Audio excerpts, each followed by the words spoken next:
The interview room was quiet, filled with polished furniture and the heavy confidence of the company's senior executives.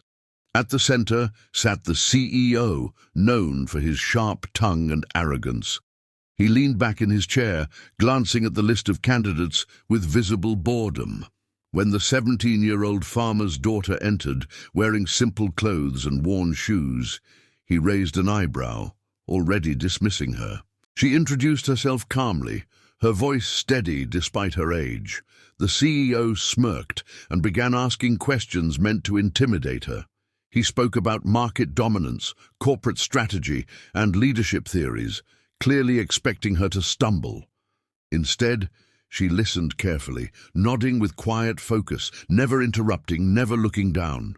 When it was her turn to speak, she surprised everyone. She talked about growing up on a farm, waking before sunrise, learning responsibility not from books, but from soil, weather, and failure.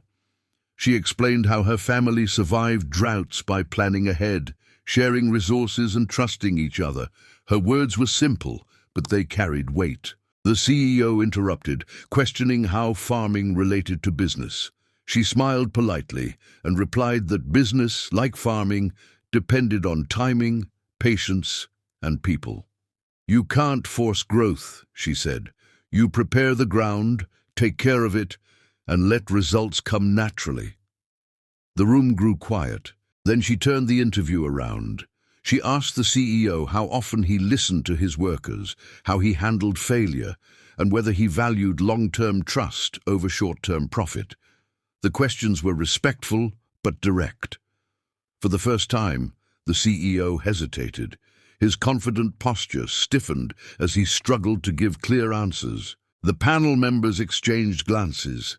They saw something rare in the young girl: clarity, humility, and courage. She wasn't trying to impress anyone. She was simply being honest. At the end of the interview, the CEO cleared his throat and thanked her. The arrogance in his voice was gone, replaced by something closer to respect. As she stood to leave, he realized she hadn't beaten him with education or experience, but with wisdom earned through real life. When the decision was announced later, the panel chose her for the position, not because she was the youngest or the poorest, but because she understood something many had forgotten. True leadership doesn't come from titles or pride. It grows quietly, like a seed in the right soil, waiting for the chance to prove its strength.